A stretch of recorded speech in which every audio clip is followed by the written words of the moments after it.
E aí, pessoal, tudo bem com vocês? Eu espero que vocês estejam maravilhosamente bem e hoje eu lhes trago uma partida do Bob Fischer jogada contra William Edson.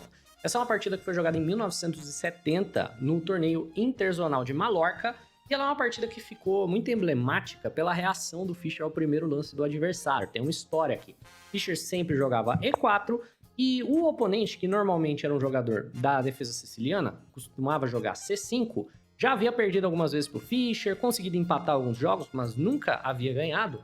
Decide jogar um lance para tirar o Fischer de preparação. Ele joga D5, que é a defesa escandinava. Hoje em dia, a gente sabe que ela não é tão ruim, mas na época ela não era respeitada por ninguém, muito menos pelo Fischer. Então o Fischer abre um baita de um sorriso e essa reação pegou a atenção de muita gente, virou uma história na época, né? Porque, pô, o cara rir do teu primeiro lance na partida é sacanagem, não é? Mas, vamos lá. Fischer claramente captura o peão com o objetivo de trazer a dama para o centro do tabuleiro. Temos dama por D5 e cavalo em C3 com tempo na dama. E, atualmente, a teoria dita que, por exemplo, lance como dama D6 ou dama em A5 não tem graves problemas para as pretas, certo? O próprio Fischer, mais tarde na carreira, jogou um match contra o Nigel Short, no qual ele mesmo perdeu uns 4, 5 tempos caminhando o rei pelo tabuleiro e ainda ganhou, né? Provando que essa questão de você perder um único tempo na abertura não é uma coisa tão grave. O que acontece é que as pretas acabam jogando bem mal essa abertura. Eles jogam dama em D8, que é um lance que, bem, basicamente não tem tanta razão para você jogar. Você volta a dama na casa inicial, as brancas jogam D4 e parece que as brancas fizeram 2 lances no tabuleiro e pretas não fizeram nada. Beleza, temos cavalo em F6, bispo em C4, que é um lance que hoje em dia já não seria jogado. Por exemplo, hoje em dia bispo em C4 não é um lance que vê muito jogo, porque existe uma ideia das pretas de utilizar desse bispo para ganhar tempo na ala da dama. Jogam A6, que é um lance interessante, então ó, A6. E aí, por exemplo, depois do desenvolvimento vem B5, C5, e aí agora a ameaça é clara de prender o bispo. Se você toma o peão, a gente vai para um final de jogo, que é um final de jogo extremamente tranquilo para o jogador de pretas, né? Nessa posição, pretas basicamente não tem problema nenhum, você não consegue manter o seu peão extra, é muito difícil você manter o peão aqui, mas de qualquer maneira, o adversário do Fischer não conhecia a teoria moderna, nem o Fischer, porque essa teoria ainda não havia sido inventada, e ele joga um lance bem ruim. Ele joga bispo em F5. Esse é um lance que não é jogado mais porque o Fischer refutou ali na hora, no tabuleiro. No momento que o bispo em F5 foi jogado, o Fischer, de maneira imediata, refuta o lance com dama em F3, que é um lance excelente na posição. É jogado tradicionalmente na escandinava toda vez que vem bispo em F5 e você ainda não ocupou a casa de F3 com cavalo. Esse é um lance padrão da teoria escandinava que o Fischer criou. É um lance que melhor pune, porque a gente está atacando o bispo ao mesmo tempo estamos atacando o peão da casa de B7. O adversário não tem boa resposta. Por exemplo, se ele joga algo como o bispo em C8, ele fica muito atrás no desenvolvimento. Se ele joga dama em C8, a dama fica muito mal colocada. A ideia geral da escandinava geralmente é um roque longo, dama e torre pressionando o peão de D4. Se dama C8, que é o que foi jogado, pretas perderam o único ponto de pressão que tem em toda a defesa. E aqui agora, natural, o que se espera é um lance como bispo em B3, defendendo o peão de C2 e o bispo em F5 está ameaçando. No entanto, o Fischer demonstra um lado que ele raramente demonstrava. O Fischer sempre foi um jogador muito materialista. Ele era o tipo de jogador que se enrolava por pegar peões, assim, bem, ele era esse tipo de jogador. Ele pegava peão, ele perdia tempo e falava assim, eu vou ganhar porque eu tenho um peão a mais, independente da atividade que você receba por esse peão, né? Na variante do peão envenenado da Najdorf, ele era o tipo de jogador que pegava peão à torta e à direito. Nesse mesmo torneio, 4 rodadas depois, ele quase perdeu uma partida porque ele era o jogador que saía catando peão, mas nessa partida ele demonstra um estilo muito menos materialista e joga bispo em G5, sacrificando o peão de C2 para ganhar uma vantagem de desenvolvimento. E é justamente o que acontece, temos bispo por C2, torre C1, bispo em G6 e cavalo em E2. E aqui, em troca desse peão, o Fischer tem todas as peças menores desenvolvidas, a torre já participando do jogo na cara da dama, e o jogador de preta só tirou 2 peças das casas iniciais. É uma posição claramente superior para o jogador de brancas, independente de ter a habilidade de recuperar o material ou não no futuro, porque ele já entende que a atividade é melhor do que o material nesses casos assim de posição que provavelmente vai se abrir, certo? O jogador de preta joga então cavalo em D7, desenvolvendo, o Fischer faz o roque e as pretas jogam E6. Nessa posição, a ideia das brancas é abrir a posição. Você não quer permitir que as pretas finalizem o seu desenvolvimento sem problemas. Você não quer permitir bispo em E7, roque, C6, porque se você dá 3, 4 lances para o jogador de preta jogar sem gerar nenhum tipo de ameaça, você só tem um peão a menos. Então você tem que jogar precisamente. Você tem que conseguir, por exemplo, um D5 que venha com força, você tem que conseguir algum tipo de ataque ao rei do jogador de pretas. E o Fischer demonstra brilhantemente como fazer isso. Primeiro, ele joga um lance contra-intuitivo, ele joga bispo por cavalo. O objetivo de bispo por cavalo é eliminar um dos fortes defensores da casa de D5, mesmo que outro cavalo tome o seu lugar, né? Ele quer jogar através dessa diagonal, por exemplo, ele quer jogar através do D5, então se cavalo por D5, por exemplo, ele quer abrir a posição. Se você jogar E5, o Fischer vai abrir com o D6. De uma maneira ou de outra, a posição se abre. Nós temos cavalo em B5 ameaçando D6 e não tem muito que você possa fazer a respeito. C6, a posição se abre de um jeito ou de outro. Se você apenas, sei lá, desenvolve o bispo, vem o D6.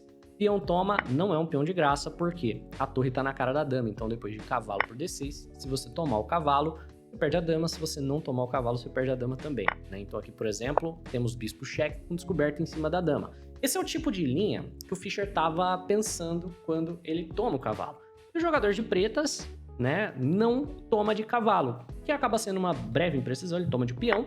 E o objetivo é, quando vem o D5, ele não quer que a posição se abra, ele avança E5 e o peão de E5 pelo menos está defendido pelo peão da casa de F6.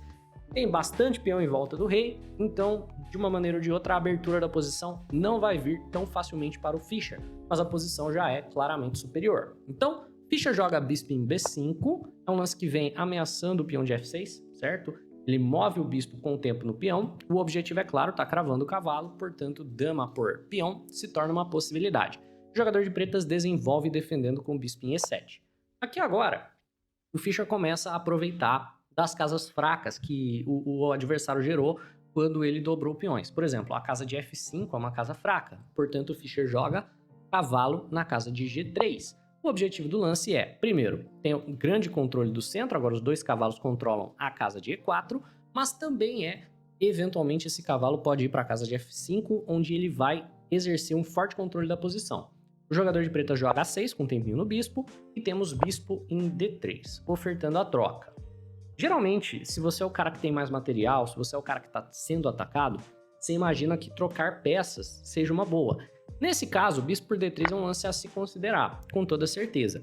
A razão pela qual o Fischer permite esse lance, né, se o jogador de pretas quiser jogar, não é o que foi jogado. Na partida mesmo, o jogador de preto jogou dama em D8, super protegendo F6, mas a razão pela qual o jogador de brancas permite bispo por D3 é porque enfraquece ainda mais a casa de F5. Você vê, como tem a casa fraca e o bispo é a única peça que guarda ela, a ideia é que depois de dama por, cavalo em F5 vai vir com muita força, você vai ter um cavalo em E4, um cavalo em F5. O jogador de pretas abre mão completamente das casas claras no centro do tabuleiro e essa posição já se torna difícil demais de defender. Então, é uma troca que é permitida, mas que não é interessante posicionalmente. Veja só, por conta das casas fracas aqui no centro, tá? Para você que ainda não entende o que é uma casa fraca é uma casa que jamais poderá ser defendida novamente com peões. Então a casa de F5, por exemplo, não pode ser defendida pelo peão de G porque não há peão de G, e não pode ser defendida pelo peão de E porque não há peão de E. Então ela é uma casa muito desejável tanto para o bispo quanto para o cavalo. Beleza. O adversário joga dama em D8, super protegendo o peão da casa de F6, e nós temos H4 por parte do Fischer, com a ameaça de jogar H5 e, por consequência, forçar essa troca. O oponente então joga H5 ele mesmo, impedindo o avanço do Fischer, e o Fischer ocupa a casa com o bispo em F5. Como já foi dito, se você toma esse bispo, aí um cavalo ocupa o seu lugar. O problema não é nem a peça que está na casa, o problema é a casa em si. E aí, o jogador de pretas começa a desenrolar aqui as suas peças, né? Ele joga cavalo em B6. As peças das negras finalmente começam a ocupar o centro do tabuleiro. Nessa posição, existe um ataque duplo, né, de cavalo e de dama em cima do peão G4.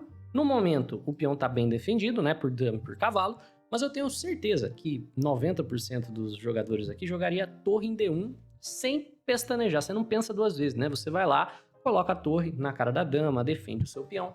No entanto, Fischer já estava vendo que a defesa ao rei aqui ia ser um tanto quanto complicada e ele não via problema no jogador de pretas capturar esse peão central. Afinal de contas, qualquer captura de peão vai deixar a posição mais aberta e vai deixar o rei um pouco mais exposto.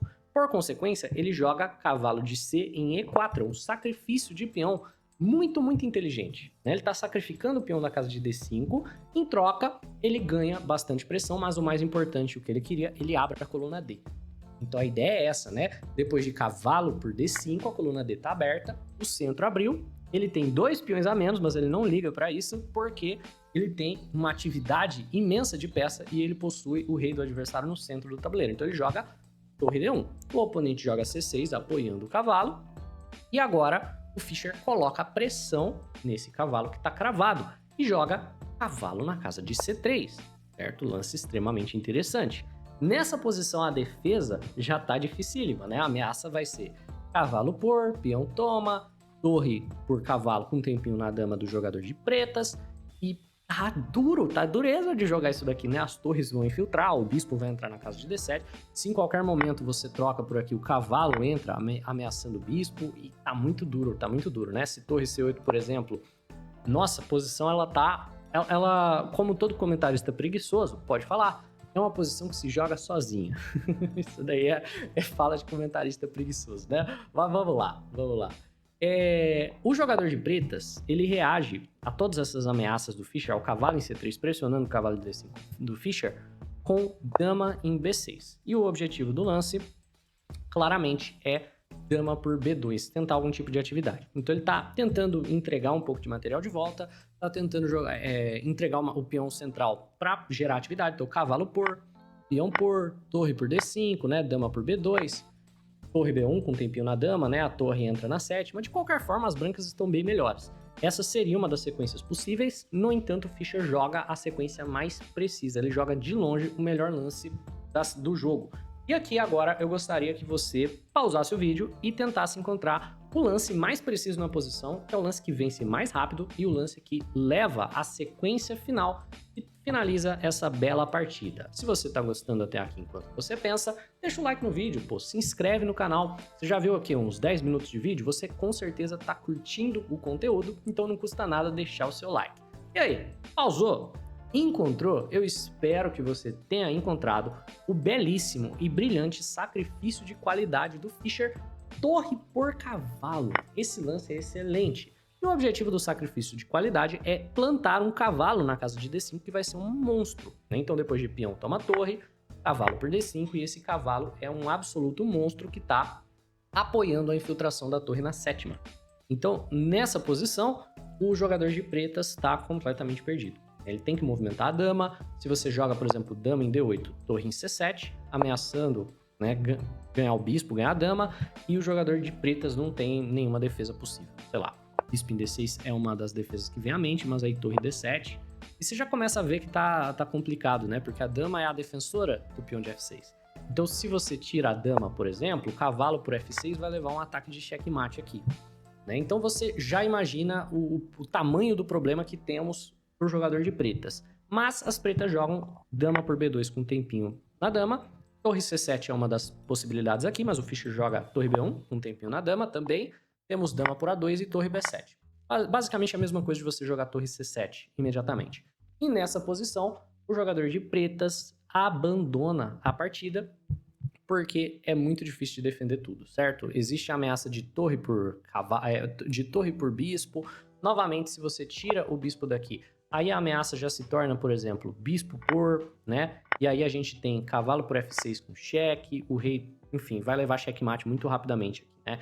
Vamos tentar jogar até mate. Se ele entra aqui, por exemplo, na casa de F8, na mira da dama, o cavalo já se move com cheque, e aí dama e torre vão dar checkmate, né? A ideia aqui é que, por exemplo, se rei em G8, dama em F7 já é mate, se rei em E8, aí dama em F7 seguido por dama na casa de D7 é checkmate. Se o rei não entra na mira do cavalo, se o rei, por exemplo, joga rei na casa de D7, aí já é torre D7 e a dama infiltra da mesma maneira. Torre D7, rei C8, dama B7, checkmate, e de um jeito ou de outro a posição acaba rapidamente nos próximos lances. Por isso, o jogador de pretas abandona após torre por B7.